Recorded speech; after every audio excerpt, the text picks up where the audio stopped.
ખાતે world cup final મેચનું live પ્રસારણ લીંબડીના મંદિર પાર્ટી પ્લોટમાં યોજાયું હતું। વિશાળ સ્ક્રીન પર મેચ દેખાડવામાં આવી। ભારત જીતતા જ ફટાકડા ફોડીને ઉજવણી કરવામાં આવી હતી। ક્રિકેટ પ્રેમીઓએ ભારત માતા કી જયના નારા લગાવ્યા। તાળીઓના ગડગડાટ સાથે ટીમ ઇન્ડિયાને અભિનંદન પાઠવવામાં આવ્યા।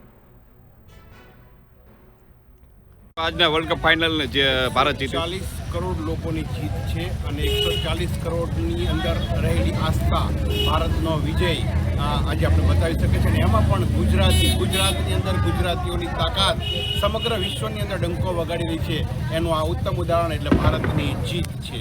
અમદાવાદની અંદર ભારતની નરેન્દ્ર મોદી સ્ટેડિયમની અંદર જ્યારે ભારતની જીત થતી હોય ત્યારે સમજી લેવાનું કે બુમરાહ હોય, પટેલ હોય કે પંડ્યા હોય, બસ એનો પાવર જ બતાવવાનો હોય અને પાવર સમગ્ર વિશ્વએ જોઈ લીધો છે।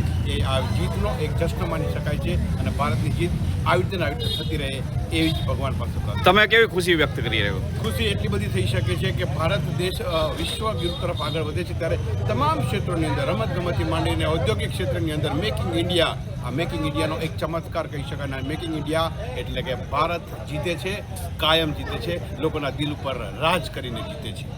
શું આજ ભારતની ફાઇનલમાં જીતનું?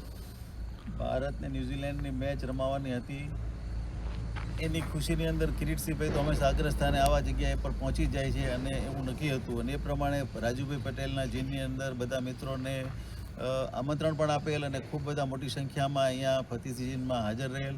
મેચ શરૂ થઈ, મેચ શરૂ થતાં જ તે અમારો દિલને હાથમાં એવું કહેતું હતું કે ન્યૂઝીલેન્ડવાળા 20 ઓવર નહીં રમી શકે, આપણે 100% જીતીશું। પરિણામ એવું જ આવ્યું અને હંમેશા ભગવાન પાસે પ્રાર્થના કરી કે આપણો દેશ વડાપ્રધાન મોદી સાહેબ નેતૃત્વ નીચે હંમેશા 1 નંબરનું સ્થાન પ્રાપ્ત કરે અને વિજય પ્રાપ્ત કરે એવી શુભેચ્છા અને શુભકામના સાથે ભારત માતા કી જય, વંદે માતરમ।